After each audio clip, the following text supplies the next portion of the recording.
Good morning, everyone. As a moderator of this forum, I want to thank you for your participation to make this event possible and exchange viewpoints on the theme of the influences of COVID-19 on freedom, democracy, economic trade, and development in Europe. First, I would like to introduce Honorable Yao Yingqi, President of WALD. Then, Mr. Zheng Yongchuan, President of WLFD ROC Chapter. Then Honorable Fischer, Member of Bundestag, President, WLFD Germany Chapter. Then Honorable Lord Logan, Deputy Speaker of House of Lords, United Kingdom. And then Honorable Diarmuid Wilson, Senator of Ireland. Then I would like to Lucio Malan, Senator State of Italy. Ambassador Giulio Torres, former Minister of Foreign Affairs, Italy. Honorable Daniel Mitov, former Minister of Foreign Affairs, Bulgaria. Honorable Nino Dimov, former Minister of Environment and Water, Bulgaria. Then Ambassador Bozzato, Ambassador Sovereign Order of Malta to Nauru. The last one, Professor Stefano Pelaghi, Professor University of Rome. As you probably know, the Level 3 alert of COVID-19 was first started nationwide on May 19 this year by the Central Epidemic Command of Taiwan that continuously extended June 10th, then July 8th, and then finally to July 27th. Under the 3-level alert, all the indoor gathering over 4 people are prohibited. Even affected holding a virtual conferences. We apologize for all the inconveniences caused by the extension of alert. The impacts of the pandemic were comprehensive. First, vaccine inequality. People of affluent and middle-income countries have received 90% numerous vaccine delivered so far. Many of the rest will have to wait. And for a period, these countries have blocked a proposal at the World Trade Organization that would waive intellectual property rights for vaccine and treatment, but being blocked. Even the COVAX, the Global Vaccine Alliance, faces a more than 2 billion shortage to accomplish that. Second, unsure future in global economy. Job growth and meaningful recovery remain grim. If the so-called economy's V-shaped recovery will resuscitate it easily. Third, challenging for democracy after COVID-19. In time of epidemic, political leaders around the world confronted the challenge of acting quickly, leading them to impose lockdown measures, limiting personal freedom and participation. Even the democratic way of life has been curtailed. Fourth, impact on global democracy. The threat of COVID-19 will never stop unless all the countries fighting it together around the world. I want to thank you for your time. The following is President Yao Yingqi would give us a few words. President, please. 世盟中华民国总会曾理事长，德国国会议员及世盟德国分会会长费雪先生，英国上议院副院长及世盟英国分会会长罗根先生，爱尔兰国会参议员威尔森先生，意大利国会参议员马兰先生，意大利前外长特尔奇先生，保加利亚前外长米托夫先生，保加利亚前环境部长及保加利亚分会会长迪莫夫先生，意大利马耳他骑士团驻诺鲁共和国大使杜允士先生，意大利罗马大学皮利基教授，以及电脑及手机前广大爱好自由民主的朋友，大家早，大家好。Honorable guests, panelists, and good morning. For those all who are watching the forum from your computers or cell phone, good morning or good afternoon. The time zone is different, so I will say it's one short sentence. Good morning to everyone, please. 首先，非常欢迎大家拨冗前来参加今天由世盟总会及世盟中华民国总会联合主办的2021世盟欧洲区域视讯论坛。各位都知道，由于新冠肺炎疫情自前年12月底爆发以来，迅速扩散到全世界，至今已原来变成一场全球性的大瘟疫。根据 WHO 统计，其病死人数已经超过490万8千多人，全球已累计超过2亿4600多万人因感染确诊个案，其中超过498万8千多人死亡。但另有学术单位估计，死亡人数可能更多，应该是1177万多人，是官方报告的2倍多。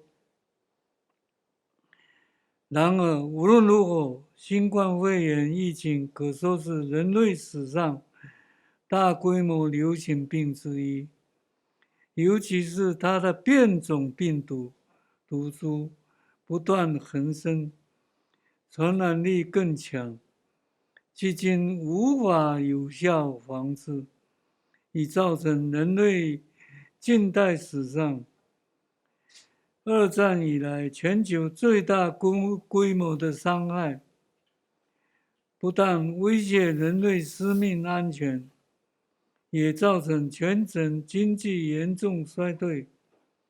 过去我们所视为最先进的西欧各国及美国，却因坚持自由民主精神，尊重个人行政自由，未能强制实施全民防疫工作，导致灾情惨重。全欧洲迄今确诊人数高达7648万多人，死亡人数142万多人，实在令人深感遗憾。我们深切期盼，在两岸相权取其轻的考量下，在疫情中如何自我保护，如何捍卫自由民主价值，如何防止极权和民粹主义，值得我们继续关注与探讨。Welcome to the 2021 WLFD European Regional Virtual Forum, co-sponsored by the WLFD Headquarters and WLFD ROC Chapter. Since the outbreak of COVID-19 pandemic in late December in 2019, it is still spreading and become a global pandemic.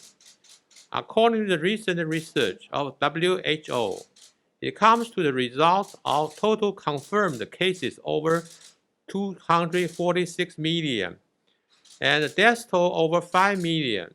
It may probably be underestimated.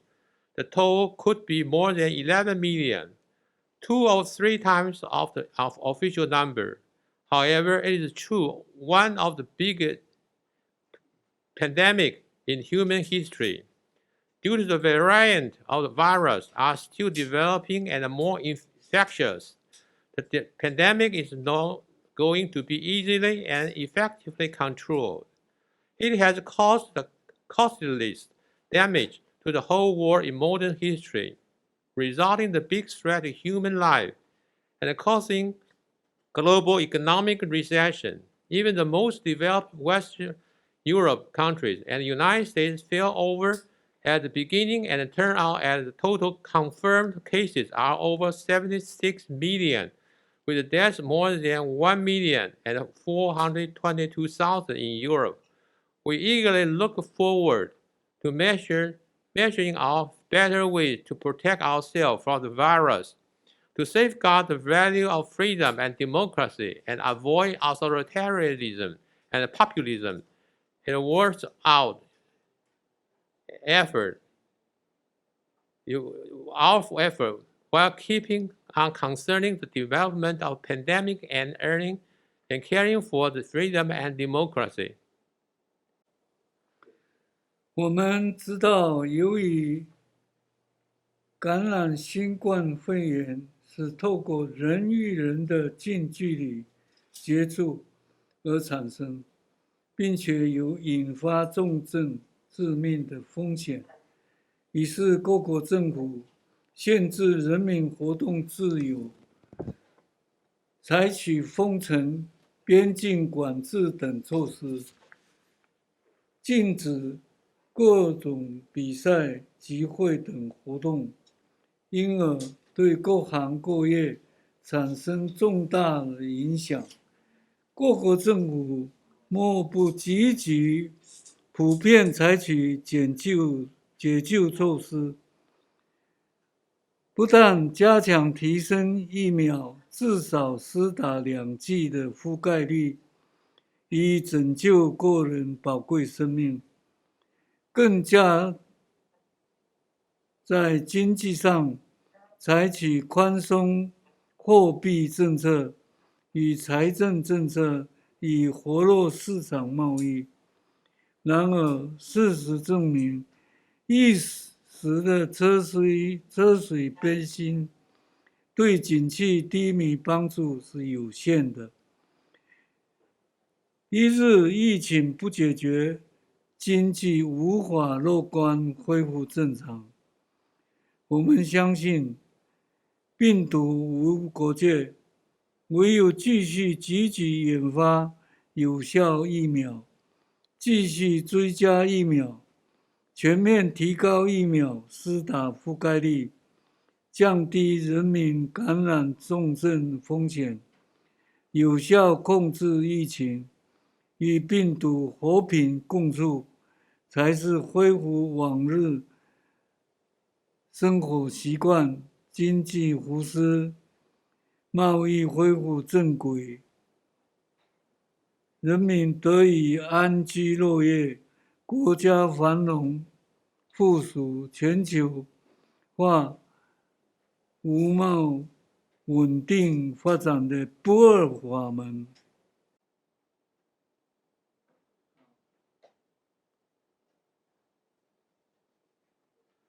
Meanwhile, as you know well, infected people are more likely to transmit COVID-19 when they are physically close and at risk of suffering severe illness. Many governments worldwide therefore limit the people's freedom of movement by implementing travel restrictions, lockdowns, testing protocols, stop grooming meetings, cultural activities, the closure of some business and creating great impact on all walks of life. To help relieve people's suffering, all of the countries take the necessary and active measures to prevent the damage from devastating. And the authorities not only enforce its country to reach the goal with this population fully vaccinated to rescue people's lives, but adopt loose economic policies in currency and finance to activate the market and trade. However, it is not easy, and as a drop in the bucket is not going to help a lot for recession. Once the pandemic is solved, the economic distress will be relieved optimistically. However, the virus transmission has no boundary, and only vaccine can be the treatment. To continue developing more effective vaccine and get people vaccinated is the only way to be out of the problem. The risk will be increased. Controlling the pandemic effectively and living with the virus in peace seems to be the only way that we can restore the normal way of life. We can recover the economy to make the whole country stay prosperous again. In order to do what we can, the WLFD decided to hold a virtual conference on this theme to influence COVID-19.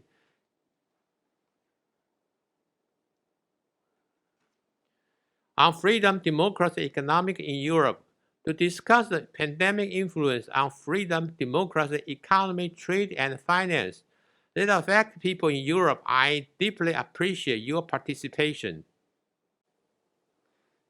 世盟为了能在此疫情中提供任何帮助，特别针对欧洲地区召开这次视讯的会议，定主题为新冠肺炎疫情对欧洲自由民主与经贸发展的影响。除了持续探讨新冠肺炎疫情对欧洲自由民主人权的影响外，更特别着重在探讨新冠肺炎疫情对欧洲各国经贸金融发展的影响。今天对于各位贵宾及各位朋友踊跃应邀出席会议，大家共襄盛举，本人在此表示诚挚的欢迎与谢忱。I really appreciate your participation and your efforts to contribute to help make resuscitated of the national or area economic recovery. 世盟自1993年起即成为联合国 NGO 组织正式的成员，有义务遵守联合国宪章，也有推动联合国17个永续发展目标的责任。世盟除了继续推动世盟本身宗旨，提倡自由、民主、人权、普世价值，反对国际恐怖主义、极权主义与威权主义，支持世界和平理念下，世盟也将秉持一贯精神，敦促世盟各国峰会全力协助各国政府与人民共同防御，不滥砍森林、打击捕捉或走私野生动植物行为，并呼吁各国政府继续全力促进国际经贸发展，尽速开拓国内市场，以及满足人民生计所需，让大家在疫情肆虐下活得更精彩、更有希望。本人确信各位贵宾、学者，大家学养丰富，经验老道，一定可以在此会议中提供远见与建言，协助大家共度难关，战胜疫情。Since 1993, the WLFD, a member of UNDPI NGOs, holds its objective trying to observe the Charter of United Nations and promote its 17 Sustainable Development Goals. However, we will do our part to make effort to advocate and support the cause of freedom, democracy, and world peace, and to oppose international terrorism, imperialism, totalitarianism, and authoritarianism. Meanwhile, the WLFD will pursue its own purposes to urge its country chapter to help its own government and people to work together, fight against the pandemic. Meanwhile, we would like to appeal all the government to make all effort to promote international economic trade and development and to exploit the domestic market to satisfy people's needs. Only global cooperation, life under the pandemic, will become more meaningful. I firmly believe you will definitely provide us with your insights and suggestions to get through the difficult times in the pandemic. 最后，再次谢谢大家拨冗参加会议，敬祝大家身体健康，万事如意。本次视讯论坛圆满顺利成功，谢谢。Thank you again for taking your time to attend the meeting. May I wish you health and happiness and the great success of the forum. Thank you very much. Now, and Mr. President Zheng would like to feel a few words of his remarks. Mr. Zheng, please. 各位贵宾，大家早，大家好。 Dear friend, dear panelists, good morning, everybody. 2020新冠肺炎疫情造成全球肆虐，造成了许多国家人民生命和健康严重的伤害，也会引起了社会恐慌和经济的损失。这一次世盟举行了2021世盟欧洲区域视讯论坛，主题就是针对新冠疫情对欧洲自由民主和经贸发展的影响。防疫会影响自由民主，但防疫和经济发展时重时轻。从疫情发生以来，一直是各国政府的困扰的难题。The 2020 COVID pandemic wreaked havoc on the whole world and made serious damage on human lives, creating social panic and economic loss. The theme of the virtual forum is aimed at the influence of COVID-19 on freedom, democracy, and economic trade development in Europe. It is true that epidemic prevention measures will affect freedom and the democratic way of life, and which one is more important is still a dilemma. 在新冠疫情初期，许多亚太地区与开发国家都有不错的防疫的成绩，包括台湾、新加坡、纽西兰和南韩等等。凡是整个防疫所以能够成功，最主要的就是采取封锁边界和严格的境内的管控。但是在新冠高传染性的德尔塔变种的病毒出现以后，各国又经历了新的一波的疫情。欧洲的德国、英国、法国、意大利等等所采行的抗疫的模式似乎有了新的转变。目前部分的欧洲国家已经放弃了清零的措施，准备和新冠病毒来共存，考虑放宽边界管制和解封等措施，对国际观光和旅游将有相当的帮助，或许能够加速经济的复苏。In early stage of a pandemic, many Asian countries, Taiwan, Singapore, New Zealand, and the Republic of Korea, had made a notable epidemic prevention achievement. They take the measures of blocking their borders and strict domestic control, but after the higher infectivity, variety of Delta strain appeared, brought about a second wave of infections. Part of the European nations, such as Germany, England, France, Italy, seem to impart zero clearance measures, shift the current anti-epidemic mode to prepare a way of coexistence with the virus. Such cases, the border cannot and lift the city lockdown. This will help the tourist industry and helpfully speed up the economic resuscitation. 欧盟组委会的主席范德赖恩在今年8月31日有表示，目前70% 的欧洲成人年已完成接种疫苗，但欧洲开发中的国家仅只有20%完全接种2剂的疫苗。基于从这年多来的经验，经济复苏的快慢应该还是取决于疫苗施打的覆盖率。加速疫苗注射覆盖率也成为各国政府共同努力的目标。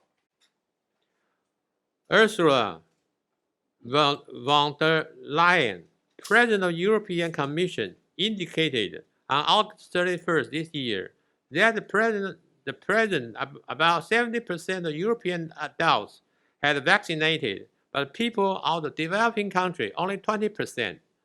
Based on the more than a year experience, the speed of economic recovery rested with the fraction of coverage of vaccination, and it is a common goal of all the countries. 新冠疫情肆虐，造成工厂停工，影响产业的供应链，导致了全球车用晶片缺货的现象。但是台湾疫情管控得宜，半导体产能成为全球经济注目的焦点。德国政府也致函我国政府，转请台积电生产的晶片优先来供货。当全球面临晶片缺货的时候，台湾半导体的产能能借这个机会和欧洲产业结合，透过投资、研发、创新和人才交流等方式来面对现阶段的挑战。在新冠肺炎疫情的影响下，我国和欧盟的经贸关系逆势成长。根据2020欧盟和我国双边关系的概况报告指出，我国已经成为欧盟在亚洲地区成为第5大的贸易伙伴，而双边的贸易成长也将近1成，达到505亿欧元。Owing to the pandemic prevailing, many factories' production lines were grounded to a halt and created an impact on industrial supply chain. Shortage car wafers and out of stock made the government of Germany wrote to our government, asked TSMC put car chips production on the priority supply list. Taiwan Semiconductor was glad to take this opportunity to set up even a closer cooperation to confront the current challenges. Not affected by COVID-19, the economic relationship between Taiwan and EU continued to grow against the trend, and it became the fifth largest trading partner, with the total trade grow 10% to Euro 50.5 billion. 新冠肺炎疫情肆虐下，封城并非长久之计，和病毒共存也是一种趋势。唯有持续的来接种疫苗，才能维持人民正常的生活。新冠病毒在全世界的感染，显现了病毒无国界。无论在欧洲或者是亚太地区，无论是种族肤色，这个国家是强或是穷困，都面对了新冠病毒，显现出人类生命力的脆弱。今天恳请各位贵宾能够提供贵国防疫的宝贵经验，让我们各国来通力合作，齐心协力战胜新冠肺炎。谢谢大家。Lockdown cities is not a long-term solution, and how to coexist with the virus is a trend. Only vaccination could hold out, and back to our normal life again. The virus has no borderline. No matter European or Asia, skin colors, affluent or struggling, we are all fragile and vulnerable as we face the virus. I here plead our distinguished participants to provide your country's precious experience shoulder to shoulder and work together to overcome the epidemic. Thank you. And the following will guest Senator, actually, Congress, German Congress Bundestag.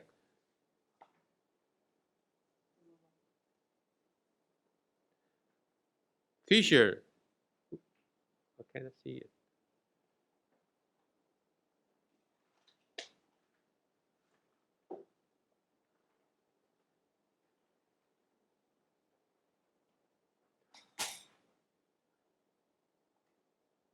Honorable Fisher, now would you like to say your remarks right now, please? Your Excellencies, yes.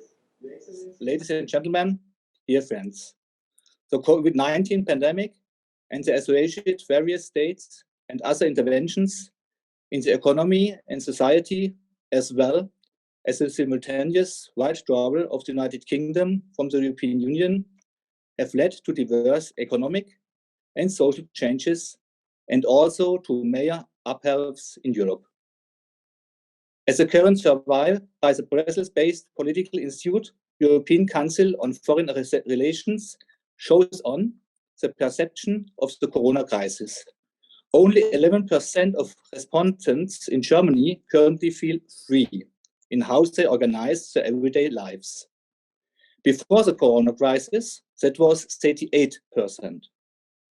On the European average, 22% currently feel free. Before Corona, it was 64%. These figures impressively reflect the massive state restrictions on freedom in the wake of the Corona crisis. The government has restricted the free development of personality, freedom of religion, freedom of assembly, the right to freedom of movement, freedom of occupation, the right to inviolability of the home, and the right to physical integrity, in particular through quarantine regulations, assembly bans, and others. All of this did not go without direction from the peoples.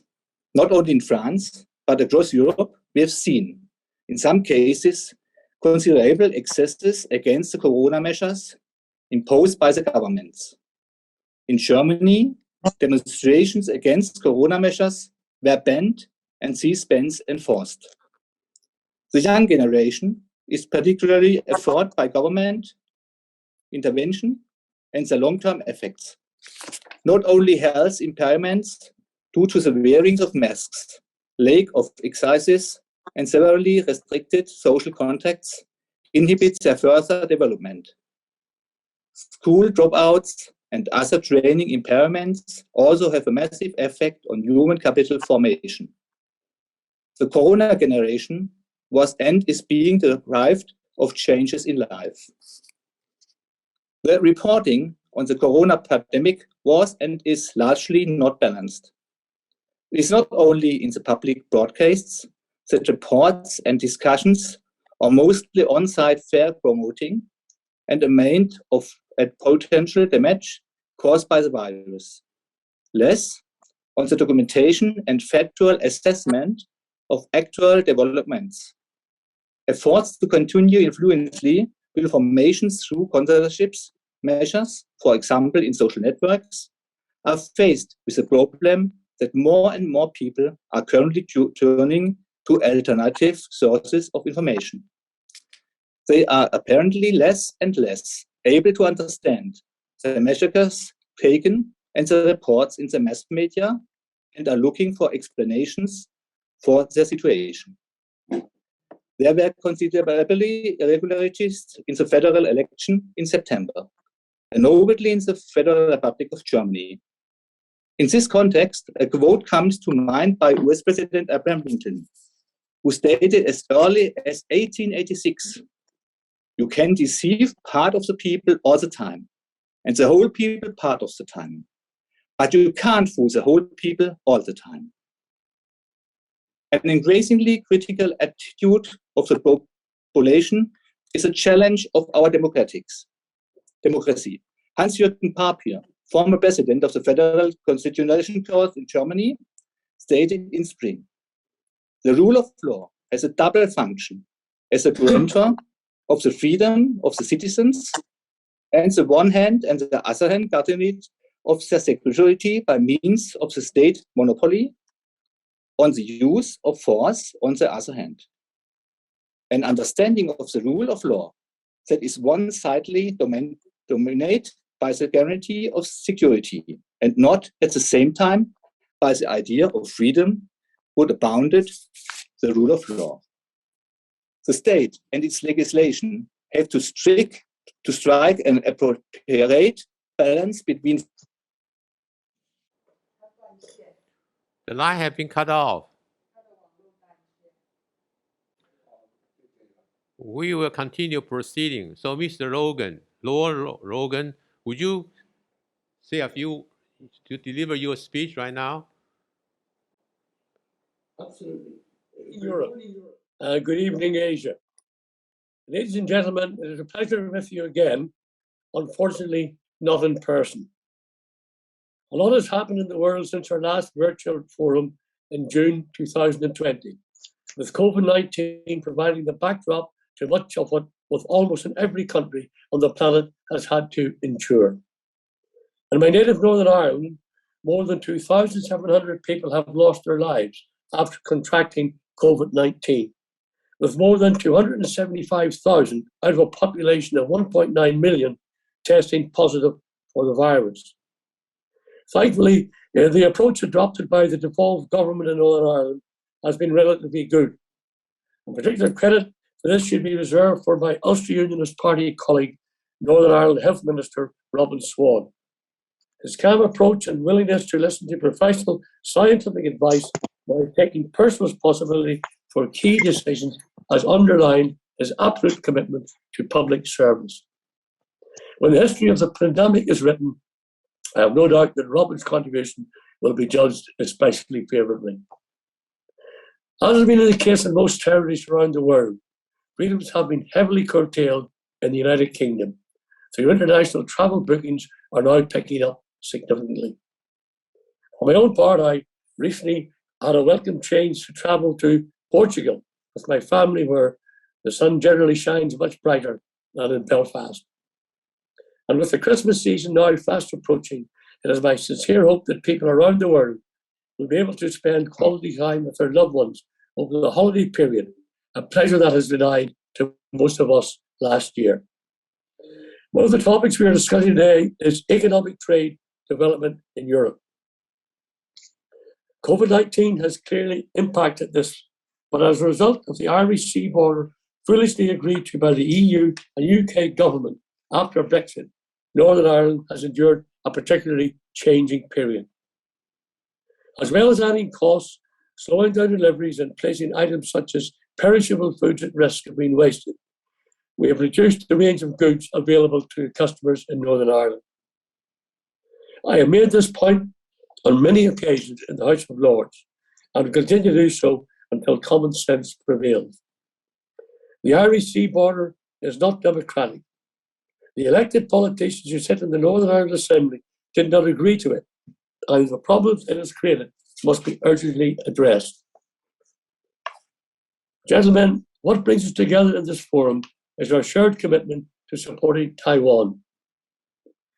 Earlier this year, as co-chairman of the UK All-Party Parliamentary Group for Taiwan, my colleague, Colonel Bob Stewart, and I wrote to every member of the House of Commons and House of Lords to share our concerns over the growing intimidation faced by Taiwan from China. There is a large British business presence in Taiwan. UK investment in Taiwan reached $450 million in 2020, covering a wide range of sectors, from financial services to pharmaceuticals to ICT to offshore wind. As a fully functioning democracy, it is therefore unfortunate that Taiwan was not invited to COP26, currently being hosted by the United Kingdom in Glasgow. This contrasts sharply with the vigorous efforts to persuade President X to be present. His failure to turn up was all the more offensive, given Chinese unenviable status as a country which emits more carbon dioxide than any other nation in Europe, in the world. In our letter to the UK parliamentarians, Colonel Stewart and I highlighted the growing security threat to Taiwan from China. We pointed out that during the first 3 quarters of 2020, the People's Liberation Army fighter jets crossed the median line of the Taiwan Strait 49 times, the most since 1990, and conducted more than 2,700 aircraft and naval sorties into Taiwanese defense zone. Now, this deeply hostile trend has continued. Only last weekend, as the US Secretary of State Antony Blinken was meeting with China's Foreign Minister Yang Yi in Rome, 8 Chinese jets entered Taiwan's air defense zone, forcing Taiwan to scramble its air force yet again. Gentlemen, the world must not ignore these flagrant acts of aggression from China. As we all know, Taiwan is a beacon of Western democracy and not part of the globe, with great strategic importance. And it now finds itself in a struggle to resist authoritarian efforts to undermine human rights, disregard the rule of law, and curtail freedom of speech. Gentlemen, Taiwan deserves our support, and we must defend it. Thank you for listening to me this evening. Thank you very much. Thank you, Lord Reagan. Thank you for you and your colleague for what you have done to support Taiwan. We really appreciate it from a deep of our heart. Then I would like to... I beg your pardon for interjecting.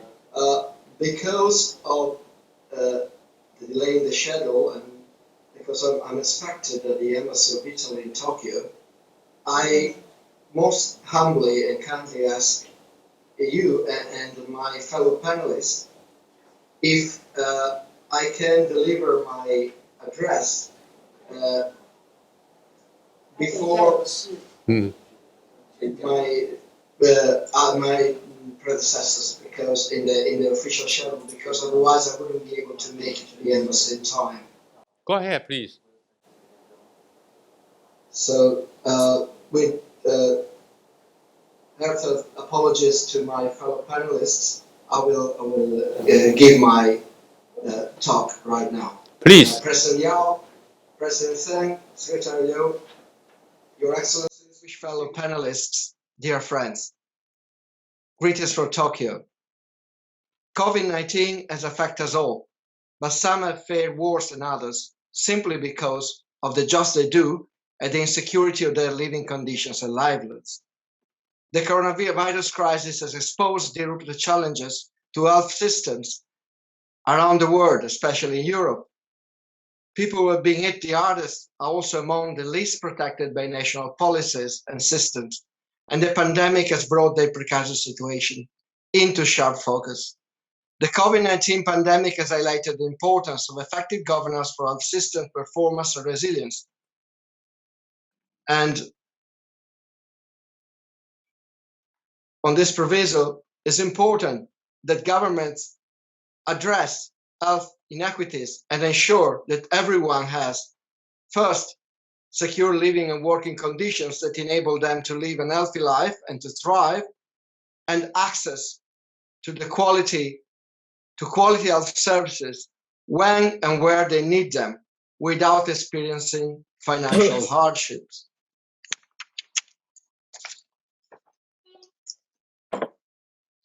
Our world was already unequal with COVID-19 if existing inequities have deepened, particularly for people experiencing multiple insecurities due to poverty, gender, ethnicity, education, occupation, migrant status, disability, and discrimination.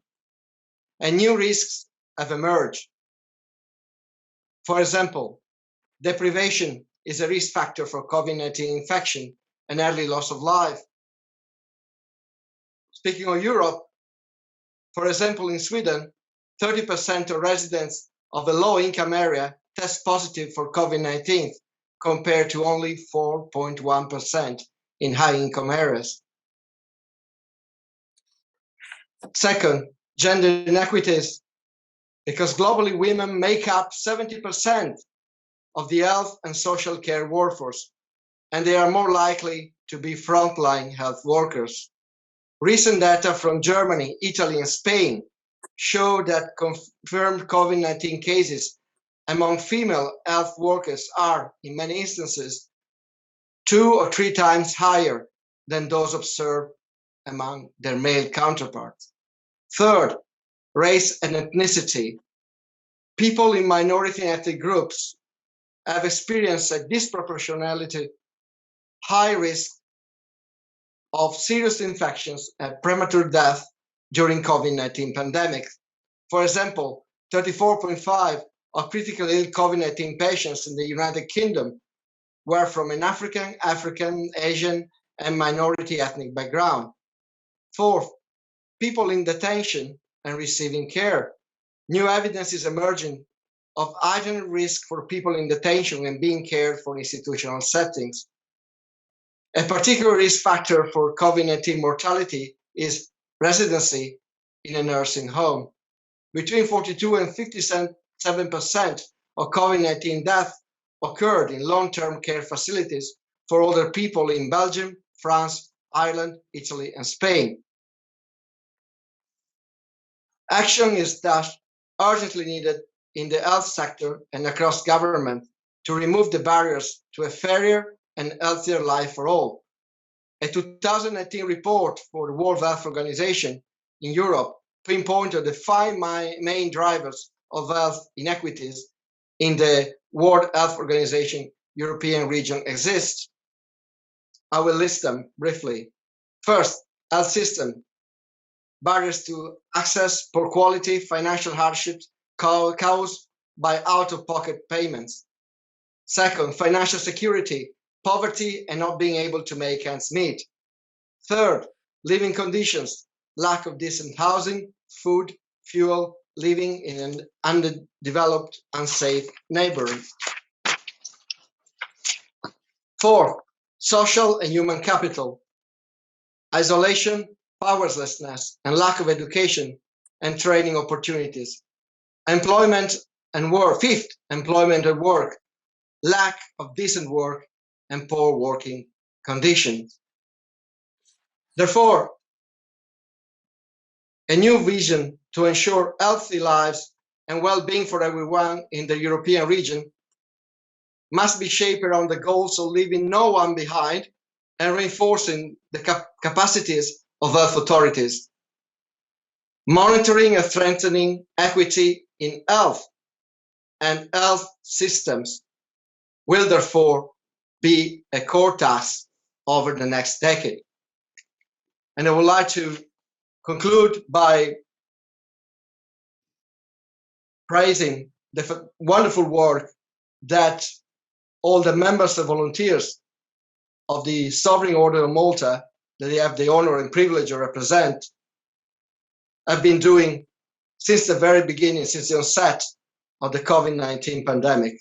Our sacred mission is to care for the poor and the sick.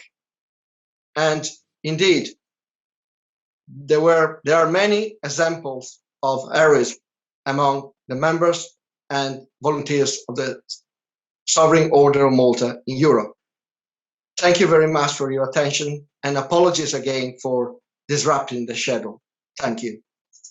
Thank you so much, Ambassador. And now we invite Wilson, Mr. Wilson, Senator of Ireland, to speak a few words. Thank you, Mr. Senator, please. Perfect. Thanks, David. President Yao, Vice President Jane, Chairman David, Louisa, Aaron, and all of our Taiwanese friends, and hello to all of my distinguished colleagues. It's great to see you all again, even though it is virtually, and we look forward to seeing you in person in the very near future. I'll just give a brief outline of the COVID-19 on the Republic of Ireland. Lord Rogan has alluded to what happened in the north of the island. So I'll just very briefly go through our experience here in the Republic. When our basic freedom of movement was curtailed, it affected the world order, our personal lives, relationships, and how countries engaged economically. Society and how we interact will mend, but it will be different going into the future. Economies will be restored and trade will grow, but it will not be the norm that we have become used to. Technology will be the driver in all our interactions, and concern for the planet will be the predominant focus in all of our lives. All of this is an opportunity to reset our values and be realistic about our goals in our own individual lives and also as a country.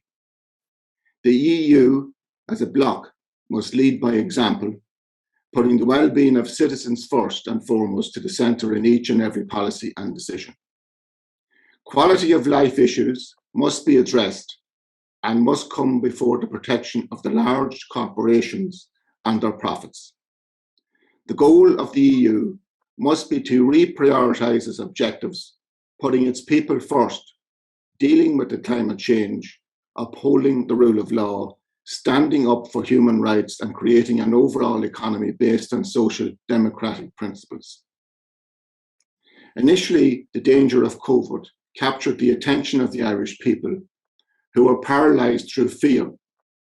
They listened attentively to the government's advice to stay in, stay safe, and stay away from other people, the 5-kilometre limit, and not visiting other households, the elderly, etc. As time went by, people became wary of the restrictions and the continued extension without an obvious end in sight. The emergency laws that were passed did not go down well, but the citizens complied in the hope of success against this deadly virus. Some people felt these laws were draconian and that they were being oppressed. The emergency introduction of vaccinations gave hope and light at the end of a very dark tunnel. However, the underwriters of these injections were the governments and not the pharma companies. We have major issues now with mental health of both the young and old. Suicide rates are unfortunately on the increase. Our hospitals cannot cope with the backlog and waiting lists for procedures, not to mention the knock-on effect for diagnostics for cancers and other serious medical conditions. We have a health service in crisis, but we cannot attribute all of the blame to COVID for this, as our health service has been in difficulties for many years due to a number of factors that I won't go into here due to time constraints. The Irish pillar banks are closing branches nationwide. This trend has already started across Europe, but Ireland used COVID-19 as an opportunity to slowly condition the people into accepting the new world of banking. This will have major implications for those presently employed in banks, small and medium enterprises, Right. customers, and small towns and villages. Irish banks are pushing hard for a cashless society. Yeah. Religion was another important aspect of life which suffered greatly.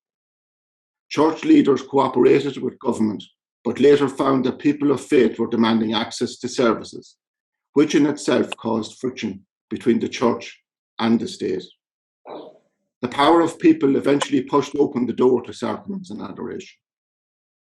The numbers attending religious services had been in decline for many years, but due to COVID, many turned to religion and prayer, and it will be interesting to see if this trend continues. As a country, we have recently introduced the National Development Plan 2040. This will cost the Exchequer billions of euro. Many projects have clear roadmaps and costings, but others are entirely aspirational and may never be achieved. The cost of COVID to the Irish Exchequer was huge and brought the country's debt to a staggering 240 billion, almost €250 billion. Pandemic payments of one kind or another had to be made to keep society and enterprises afloat. But now the financial pain starts for some citizens as overpayments are clawed back and taxes are due on others, as utility and food prices continue to soar. Some people believe that politicians are not tackling social issues quickly and efficiently enough. There is a growing homeless crisis, food and fuel poverty, and those affected are not just in the lower classes. They are very much an issue for those in the middle as well. Our older people have gone through a horrendous experience. They and their families suffered huge emotional upheaval during COVID, the effects of which will be felt for many years to come. Loneliness, depression, and anxiety are further burdens for the elderly to carry. They were left alone, where family who didn't live close to them couldn't visit, with only strangers to call and perhaps give them some gesture of human hand. They have been left behind in so many ways, and the government needs to take immediate action so that they don't continue to feel that they're on the outside looking in. The climate bill introduced in recent times is another hefty bill which will affect many with carbon taxes, bans on burning fuels such as turf and peat briquettes to try and ensure we have smokeless coal. All at once, an Irish tradition of keeping the home fires burning is being extinguished, and this is due to government policy and, of course, European laws. There is a big push for people to move to electric vehicles, which are very expensive, and even though the government gives a subsidy towards the purchase price of these vehicles, they still remain outside the reach of the vast majority of the driving public. The government has not addressed the lack of sufficient electric points to service these cars nationally, to enable the use of these vehicles for long journeys. Drivers are reasonably served in cities, but not in the rural settings. And there is a huge rural-urban divide exists on the island of Ireland, particularly in the Republic, I would suggest. The cities have also seen road closures and the introduction of many cycle lanes, wider footpaths and restrictions on commercial and domestic vehicles through main city streets, the reduction in parking places, all of which are having major impact on businesses. Since the pandemic, there has been a major push for the introduction and extension of outdoor dining. And in a country that has a high rainfall, this is not very viable, and as Lord Rogan would attest to that. Working from home has become a new normal, and in many cases welcomed. The pandemic has certainly changed work practices, and the government passed a bill to ensure proper protections for both the employer and the employee. And Zoom is now a household word, and this is one of the many legacies of the pandemic. And only for it, we wouldn't be able to meet here today. The government have tried to ensure business survive and have given grants, funding, payments, and other supports. But businesses have been so restricted in opening up, staying open, numbers permitted onto their premises, etc. And the restaurant, entertainment, and sports sector was very badly hit by these restrictions. The economy is opening up. Schools, colleges, entertainment, and sports are all up and running again. But an unforeseen difficulty has emerged, and that is staff shortages. A large number of workers have returned to their respective home countries during the COVID pandemic, and the majority of these have not returned to date. Colleagues, thank you for listening to me. I would just like to take this opportunity to endorse the words of my colleague Lord Rogan in relation to Taiwan, endorse every word he said without going into it again, and to pay tribute to Representative Pierre Yang and his staff in the Dublin office for the excellent work they do on behalf of the Taiwanese community in Ireland and on behalf of the Taiwanese country. So thank you again, colleagues, and thank you for inviting me to participate. Thank you. Thank you very much, Senator Wilson. Thank you. We treasure your friendship and your support. Next, we'll invite Mr. Milan, Senator from Italy, but due to he cannot make it in person, how he left a video message. Let's watch the video message. The video message of Milan. I first of all want to thank the President of the World League for Freedom and Democracy, Mr. Yao Hengqi, and the Secretary General of the World League, Mr. David Liu.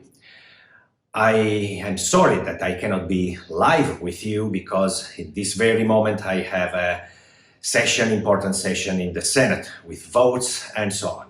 So you know very well how the parliamentary works go. But I want to be with you with this message. The issue that we are dealing with today is very important. How the pandemic of COVID-19 has influenced our lives in terms of freedom, democracy, and international trade. Of course, in this time so peculiar, there have been lots of limitations to our personal freedom because of the pandemic, necessity to face this pandemic that has made so many damages in terms of human lives and damages to the economy. Of course, some limitations were necessary, some intrusions in the privacy of the people were to be taken in account. Yet, we must always be faithful to our faith in freedom. The personal rights cannot be limited beyond a certain level, even if there is an emergency.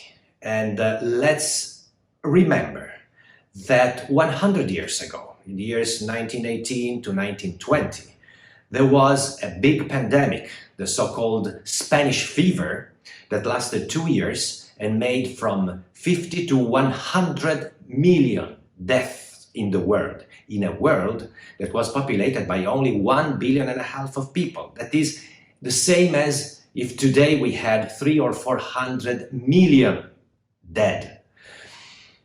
Still, at that time, there were no limitations, no special limitations, even less permanent limitations to the personal freedom. Of course, today we have another mentality. We are more careful about human lives. Yet, we have to be very careful about human freedom, because life cannot be disconnected by freedom and the right to research the personal happiness. So, the countries that love democracy, that keep democracy alive and thriving in all times, have to remember the principles on which they are founded. Taiwan is an example of this. Taiwan has had all the good reasons to limit democracy and freedom in all these years, with such an important and difficult neighbor like continental China. Taiwan would have had all the reasons to impose strict rules, never ease them on the people. But democracy is alive and thriving and producing governments with change of parties during the years and during the decades. So let's remember what is the foundation of our countries. Our model cannot be China.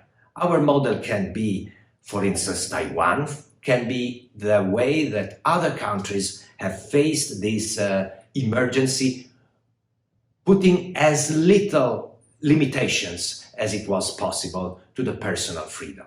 If we really trust in freedom and democracy, we must trust it even in difficult times.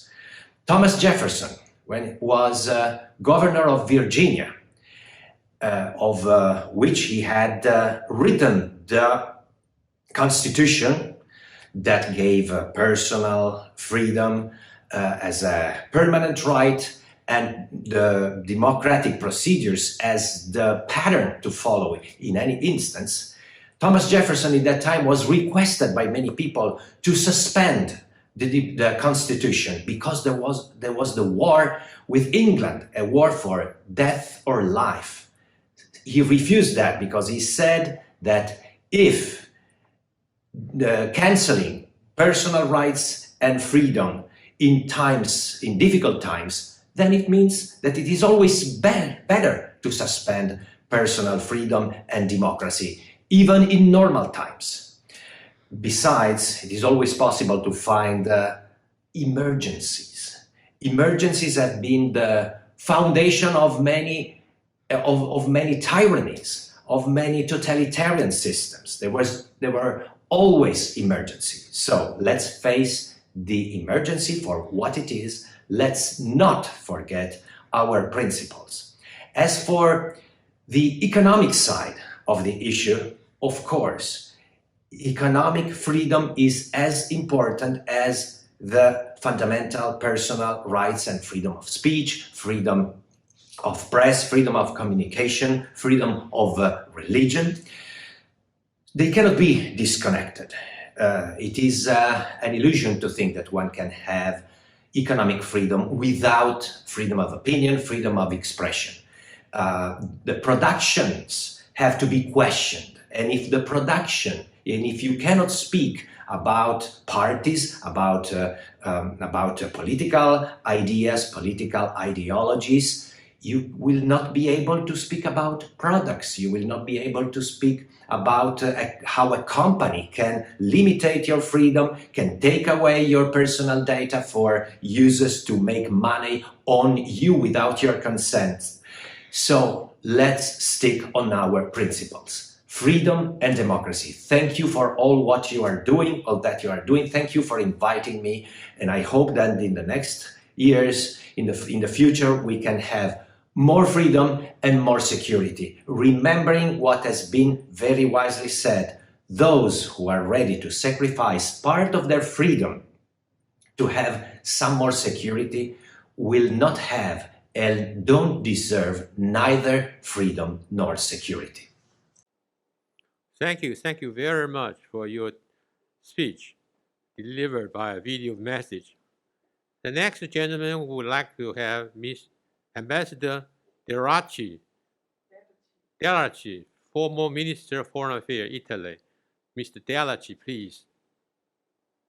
Thank you, Honorable Yao. Thank you, Honorable Zhang, and all the participants for being together and discussing issues which are so important to international law, our security, and our health. I would like to express my sincere appreciation for this initiative because it is also the opportunity for me and for every participant, but I feel it personally very much, to express deep friendship, solidarity, and admiration with the Taiwanese authorities, the Taiwanese government, and the Taiwan's people. And this friendship, support, and admiration is increased and made stronger by what we have been living through over the last year and a half, 2 years in fact, and by the exemplary behavior and policies carried on by Taiwan. Taiwan has been an example for a long time, I would say forever, of a sovereign independence guaranteed by the respect of rule of law, human rights, fundamental freedoms. And over the pandemic, since the beginning, this exemplary conduct in domestic and international affairs has shown the world the value of what it means believing in freedom and democracy. It means also really an effect, an impact that Taiwan had in contributing to fighting against the pandemic, to denouncing at the very beginning the first cases and cooperating openly and freely with the rest of the world, with European countries and with Italy, with no strings attached in providing humanitarian and health products, supplies, to try to support people in need in Europe, but especially also in many other countries which are less developed economically and more, with many people stuck in poverty and destitution. So again, this is an opportunity of repeating all these feelings that I personally have, and that they constitute a wider part of the political environment in Italy, although we know very much that there are strong voices in support of continental China, which may have a complication effect, I will define, on our relations with Taiwan, but that is not the predominant sentiment, and in the country, in the public opinion, is a growing trend of support and conviction that Taiwan is needed for all of us as an example of freedom and human dignity. And that is something that I would like to assure all the listeners, especially in Taiwan. That is the mood, and the growing mood and dominant mood in Italy.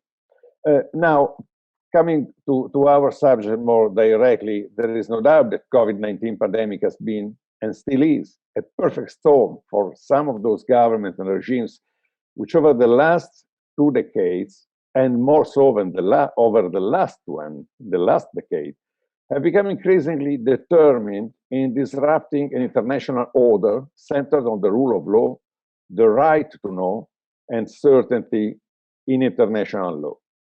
That is to say, an order based on universal human rights, freedoms of religion and belief, freedom of expression and assembly, respectful of political pluralism of ethnic and religious minorities, an international order which forbids the use of force unless under the strict conditions foreseen by the UN Charter. And this time is folded and shaken by the pandemic and by economic predicament, but not only is shaken by this.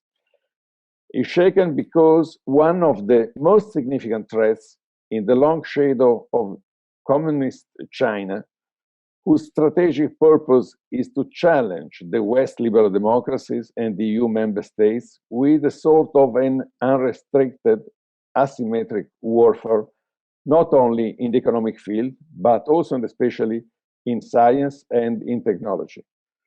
There can be little doubt, in my opinion, for all those who do not have to buy the Chinese Communist Party disinformation, its censorship and propaganda that over the last 2 decades, and especially under the rule of actual President Xi Jinping, the People's Republic of China, the world's second largest economy and the first for its population, has become, in the words of some people, has become the disruptor in chief of the existing international order and the main source of what we should call radical uncertainty for our future. Contemporary China, as it has been more and more often underlined, has been growing so fast because most of the countries governed by liberal democracies have been unable or not interested or even afraid of checking China's very aggressive strategies, preferring to appease the Chinese behavior in exploiting the pandemic, and even to appease even the disinformation that Chinese propaganda was spreading around. We in Italy know a lot about it. That was evident, this approach of appeasement, keeping eyes closed on certain realities. It was evident when the EU governments decided to approve the comprehensive agreement on investment originated, we know, by an initiative of the French president and German chancellor and pushed forward by the EU Commission in the midst of the pandemic, against all the requests and all the objections of the European Parliament, who was against the text as it was drafted, completely heavily ignoring human rights, genocidal activities in Xinjiang, and so on. And we have also to remark that China's policy of civil-military fusion has applied an economic and scientific international cooperation with European partners with the aim of acquiring huge amounts of knowledge, often illegally, acquiring it illegally, with minimal cost and risk, through massive appropriation of data, which are made easier during the pandemic. Companies, giant of Chinese nationality, Chinese multinationals, have taken advantage of COVID-19 to push their operation in the European health sector, in Italy especially. And they were supported by a heavy-handed Chinese diplomacy through political blackmail and economic pressure and influence. That is the wide story of operations of influence which have been taking place in Italy, but elsewhere in Europe and in France especially. And I quote in France because there is a report by the International Research for Strategic Studies of the Chinese Ministry of Defense, IRSEM report, which writes the following, and the following that I'm quoting now is applicable also to my country. Active actions, says the report, are prominent among the tools used by the Chinese Communist Party United Front, the giant-sized organization which oversees the Chinese operation abroad. Disinformation, counterfeiting, forgery, sabotage, defamation, destabilization of foreign governments, provocation and undercover operation, manipulation of public opinions are aimed at endangering the social cohesion. And all these are the specialized areas of excellence in the toolbox of the United Front. And that has been especially evident and has been happening during the COVID-19 pandemic in France, as the report says, but also in Italy. And because this picture provided by the IRSEM report perfectly fits, unfortunately, the Italian reality, which for some aspects is even worse due to the fact that the major parliamentary force in Italy is a formation, the Five-Star Movement, which is very, very close and very supportive of Chinese points of view, positions, requests, and acquisition of economic goods, companies, and also to exert a strong political influence, tries at least to exert a strong political influence on Italian foreign policy. That influence was very evident, as I said, during the pandemic. But that also goes for the attempts that the Chinese authorities are making with the help of their Italian supporters in fighting against the universal human rights and freedoms.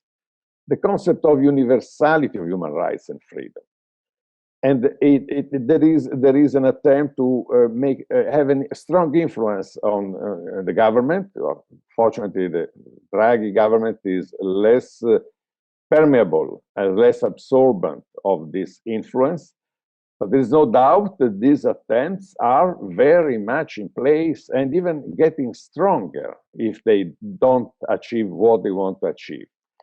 In fighting against a sort of a sectoralization of universality of human rights. And that is evident to every time we discuss at the Council of Human Rights in Geneva, or whenever there is an attempt to put out the evidence clearly of an Uyghurs genocide, or at least genocidal policies which are going on in Xinjiang, the repressions in Tibet, the repression of democracy in Hong Kong, the threats, military threats in the Taiwan Channel, and the demilitarization of East China. But quite frankly, we have the tools, the means, and the capacity, the political will to react. We have that in Europe and in Italy to have a counterweight, to fight, let me say, to fight against this asymmetric war through political initiatives.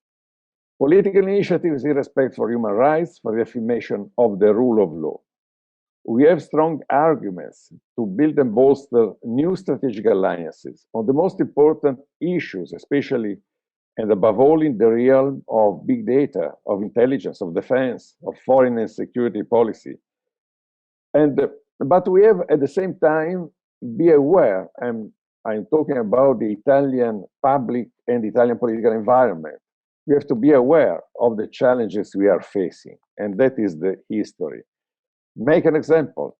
In the next few days, in fact, on the 9th of November, the chairman of the Foreign Relations Committee of the Italian Senate, Honorable Senator Vito Petrocelli, who is member of the Five Star Movement, and is a senator who has repeatedly praised the Chinese authorities for their, quote unquote, excellent policies of economic and social development in Xinjiang. And the president of the Foreign Relations Committee has invited the governor of the Xinjiang region to a formal hearing with the committee next November the 9th. We can expect on that occasion to give a big floor, a big audience to misinformation and to censorship, to the official line, official language, and propaganda of the Chinese Communist Party concerning human rights in China. COVID-19 may not have been, although officials and scientists are increasingly suspicious, the brainchild of a perverse and forbidden experimentation aimed at Chinese ambitions of scientific, economic, and military dominance. However, there are indications and voices which are warning that may have been a strategy, at least, in not communicating to the rest of the world the scientific evidences, to open their laboratories to independent commission of scientists to better understand how to fight the pandemic. And that lack of cooperation had a terrifically negative effect on our health, our economic, and our social society, and on our societies. Some time ago, the Asia director of the European Council of Foreign Relations, Jan Cartel, wrote a few concepts that I would like to remember, that commenting the pandemic as it was developing. And she said, rightly, in my opinion, first of all, that Europeans had for many years believed that in the end, China would have an interest in a functioning global economic order because it benefited most from the current form of rules-based globalized trade. But that with COVID-19 was demonstrated that instead, Beijing does not have an appetite for investing really in the health of the economy, of the global economy. Rather, it aims to focus on domestic growth and on efforts to limit China's dependence on global supply chains, especially at the expense of liberal democracies. Second, most Europeans were convinced, and also always been convinced, that China would support multilateralism. But as the controversial interaction between China and the World Health Organization over the course of the pandemic demonstrated, the Chinese Communist Party can pressure international institutions in ways that help it yield influence globally the decision of not only of the World Health Organization, but all the multilateral organizations, which sometimes may not be on course of supporting completely the interest of the People's Republic of China. And third point, the perception of China have worsened to a significant degree in the EU during the pandemic. That is a fact of life, because people have not believed, have not bought all that was sold by propaganda, by the propaganda from Beijing. And that is something that it is unfortunate, because there was a lot of expectation that really China could play the soft power in an honest and responsible way. Now that soft power has mutated in very sharp power with economic counter sanctions, reprisal, and reaction in other fields when anything related to human rights is concerned. And the last point that I think it is important to understand is that the Europeans have been convinced for a long time that China had no interest in weakening European Union, as it is a huge trading power for Beijing and potentially an additional great power in a multipolar world, which 20 years ago was dominated by the United States. But the emergence and the strength of the European Union could have been and still should be an interest for China. But the pandemic showed, and that is another very unfortunate development, that there was a very scientifically orchestrated attempt to divide the Europeans, to exert pressure and influence separately on each individual country, and to target the capacity of Western democracy to effectively respond to the health emergency, and that all this should serve now and in the next coming months and years as a strong wake-up call to be united within the European Union, but to be united among liberal democracies. And the example Taiwan is giving to all of us is extremely important and has to be kept in the mind of all those who are peace and freedom loving worldwide. Thank you very much.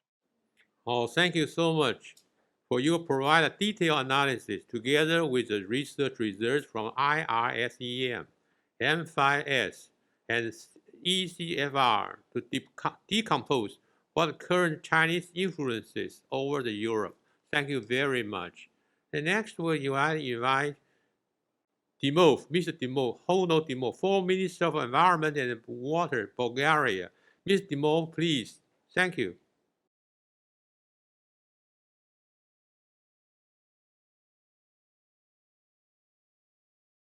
We cannot hear you. Turn Can on you your hear me microphone. now? Oh, yeah, right. We Can you hear? Yeah, very good right now. Oh, okay, okay. So, dear President Yell, dear Vice President Tang, dear friends, the world has been in a state of emergency for almost 2 years now, since the World Health Organization declared COVID as a pandemic in March 2020. As with time comes perspective and we are now moving away from the initial panic, we can look at how justified this action was and its underlying motives. I also would like to give some statistics. As has been already said, there have been about 245 million patients worldwide and about 5 million deaths. Considering the population of the planet, this means 0.065% deaths, or for the period, or 0.039% on an annual basis. The mortality rate among patients is about 2% for the period, or 1.22% on an annual basis. These are mortality rates many times lower than diseases for which no pandemic was declared. SARS from 2003, mortality rate of 10%, the bird flu, mortality rate of 50%, Ebola 40%. Why was a pandemic declared then?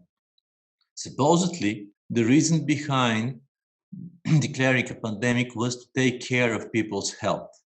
With this in mind, all EU countries have imposed a state of emergency, allowing government actions to circumvent and violate democratic procedures, personal freedom, economical principles, and so on. When it comes to crises, wars, or epidemics, people tend to take such drastic measures. However, it is also important to bear in mind it is through such crises that the totalitarian subconscious of the state is awakened. In such moments, it invades personal space, making it very difficult to get rid of after. People agree more easily to restrictions on their personal freedom in case of danger, but the state does not want to return freedom in full once the danger has passed. Authorities explain the need of closing cities, businesses, even lives with the rapid overcoming of the crisis. People applaud the first lockdown, but soon we saw the lack of results from it in the health field. Statistics in Germany and France for the end of 2020 and beginning of 2021 show that morbidity, despite severe, almost wartime measures, remained relatively constant. The natural conclusion is that these measures does not work from a health point of view, and all other results, economical, psychological, social, are negative. The natural reaction of people is dissatisfaction, mistrust, protest. But emergency legislation allows government to disregard the demos who elected them. And since we are still talking about health, let us say that its definition by the World Health Organization itself includes not only physical conditions, but also mental and social well-being. What we are witnessing up to date, 20 months after the start, it has become clear that the European model of in-debt and deficit social and health system cannot cope with a health crisis that is not so severe. Moreover, these systems are highly dependent on health contribution and insurance, which are generated only by working economies. That is the negative impact on the economy caused by the pandemic has a knock-on effect to healthcare, which put us in a downward spiral of emerging further crises. Printing money to support the economy has a short-term positive effect, but only a year after its implementation, its long-term harm can already be seen, which can be summed up by an unhealthy inflation. Although we can see its obvious manifestation, we are yet to examine its hidden power. The latest is evidenced by the rise of prices of basic raw material, steel, crude oil, and timber more than 2 times. Cereals, oilseeds, sugar, and dairy products with record price for a decade. These circumstances is due not only to the pandemic, but also to other long-term European policies, especially in the field of environment and migration, and the latest being directly related to the spread of COVID. Blocking the economy also leads to deficits. Although not as obvious as the increase of price, certain shortcomings are already noticed. This naturally leads to impoverishment, especially of the middle class, and poverty is low immunity, poor hygiene, stagnation, alcoholism, depression, domestic violence, suicide, and loss of sense of order. The inability to do sport and exercise in general has a direct impact on our health. Obesity, especially in children, is already a serious problem which further escalates the imposed regime. The lack of social communication shows its negative impact. A study from earlier this year by the German Institute survey quoted by Deutsche Welle showed that in Germany, divorces have increased 5 times as a result of the imposed measures. Most dramatic of all, however, is the restriction on personal freedom. The Convention of the Protection of Human Rights and Fundamental Freedoms is one of the guarantees given by international law to citizens that the authorities will not express arbitrariness under any circumstances. The guarantee of fundamental rights and freedom is the foundation on which democracy is built. The pandemic has called into question the unconditionality of fundamental rights and freedoms. In practice, the right of free movement, directly related to the right of work and privacy, social contact, for example, was taken away. The right of freedom to freedom of expression is under serious threat. The introduction of criminal prosecution for disseminating false information without giving a clear definition of what falls into this category allows for direct repression. This is the next stage after the restrictions of the political correctness toward the introduction of a covered form of censorship. Virtually all criticism to the pandemic itself, to emergency legislation, to treatment method, and especially to vaccine, which is still under investigation, has been silenced. And these violate another two very important documents for humanity: the Nuremberg Code of 1947 and Directive 2001/20 EC. Both documents require citizens to, I quote, has sufficient knowledge and understanding of the nature of the information presented to him to be able to decide on consent in the conditions of sufficient information for the study. And also, I quote again, understand the objectives, risks, and shortcomings of the test and the conditions under which it should be conducted, and in addition have been informed of his right to withdraw from the study at any time. The same two documents have other now neglected imperatives. Among the most important is the right of free choice. We are witnessing people to have to choose between vaccination and loss of their right to work, freedom of movement, and so on. Further to this, to be vaccinated with vaccines which are still under experimental phase, which can be unnerving. What to say about the imposing an evening hour? Hardly the infection is more aggressive at night.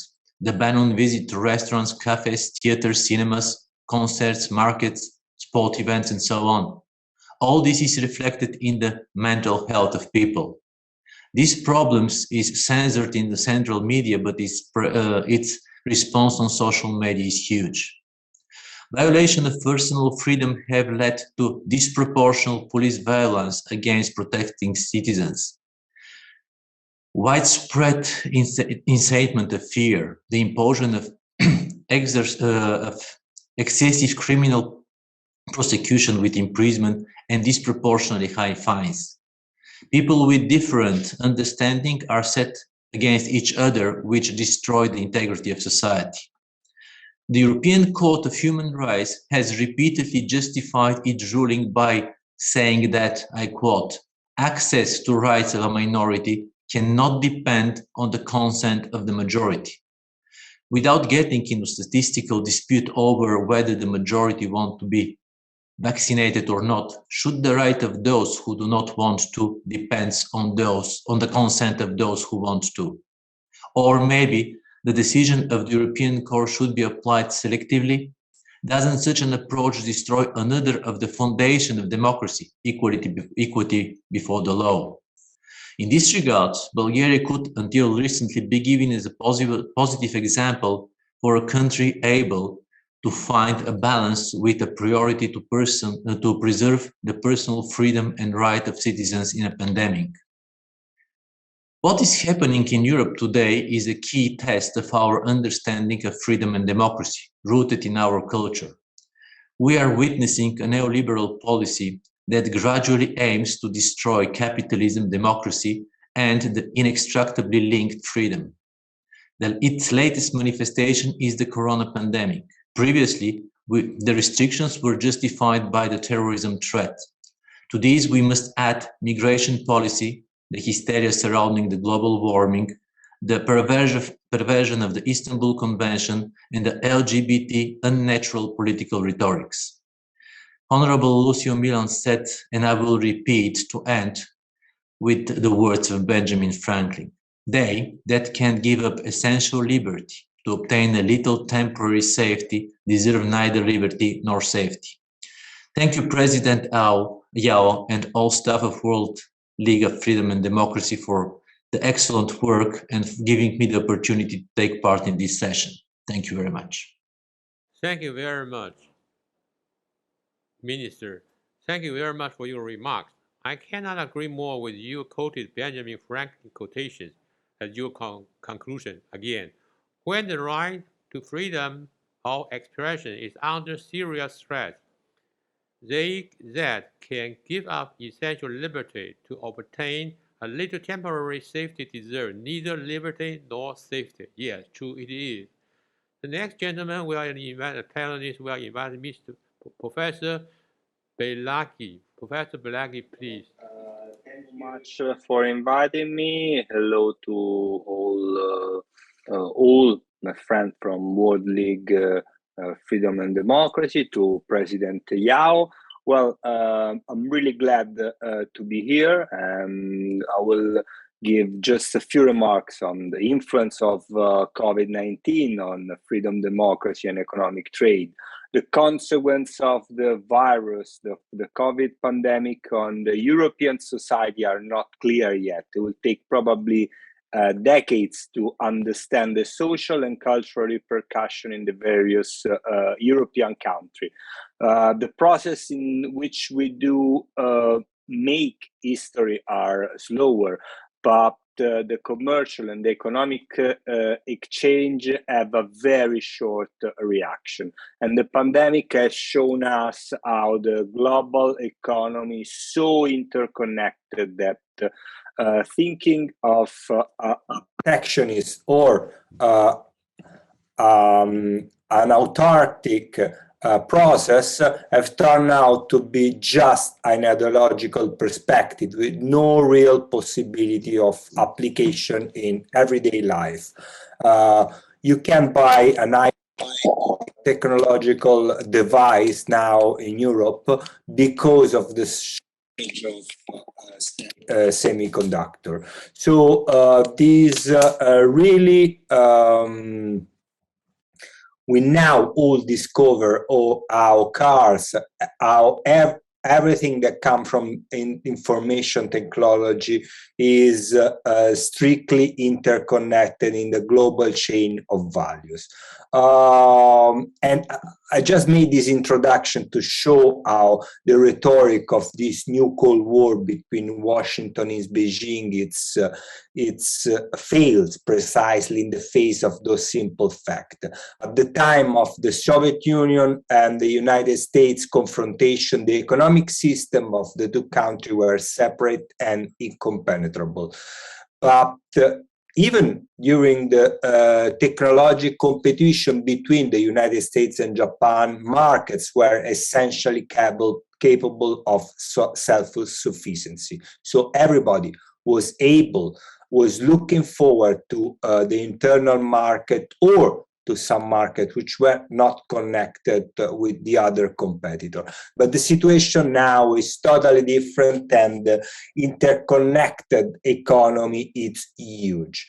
So the rhetoric of the new Cold War is unthinkable. The US and the People's Republic of China are strategic rivals, economic competitors, and economic partners, which is an unprecedented condition. There is no ideological elements in Chinese revision. Beijing does not try to export a model. So the COVID pandemic has strongly underlined how the contemporary world is completely different reality from the historic model that we know. I'm telling you this because in the past 2 years, Taiwan, a relatively small nation in the Asia Pacific, which has always been very dear to us, but has always been absent for the European public debate, has come to the attention of the general public. Has come to the attention of the general public as a model of response to the COVID pandemic and the containment strategy in full compliance with civil and individual liberties.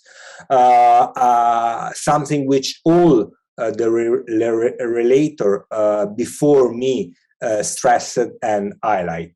But then it came out as a crucial hub for the global technology industry with its semiconductor foundries. But then most of the time we still see the headlines of describing Taiwan as the most dangerous place in the world, a real hatchet in the new Cold War, a place where war could erupt any day, every day. I think that the task of all of us who care and support Taiwan is to emphasize the fundamental role of Taiwan as an Asian democracy, a place of freedom of personal political expression, but not to forget that all the international actors are deeply interconnected. And that cry out of winds of war does not correspond to the reality that 23 million Taiwanese lives every day. This is not to undermine the threat which every day the People's Republic of China is exerting over Taiwan, which is a serious, which is a credible threat, which is a threat we shouldn't take lightly. But the arrival a few days ago of the very first parliament delegation of the European Parliament in Taiwan can put the country, can put Taiwan under a different light. Taiwan represents today a turning point for the European Union and for all the European countries. It's a vibrant democracy and a model of technological and industrial development, and we all should communicate how supporting Taiwan, a nation that shares the value of the European Union, is an ideological necessity, but is even an opportunity, is an economic opportunity for the EU.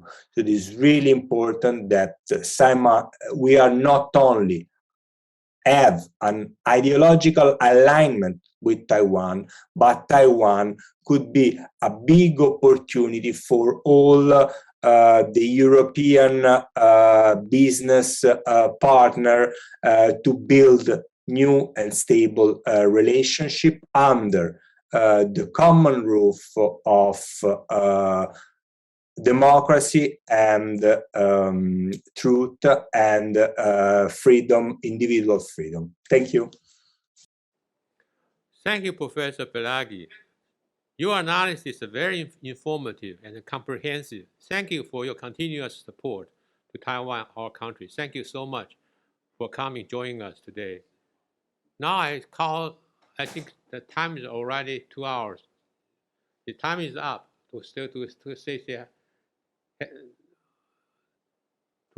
time is out right now. I think we have stopped right here. And I hope some other day in the future we will see each other in person instead of the visual connection. Thank you so much for your coming to our presentation. Now I think the President will join us, say a few words. Thank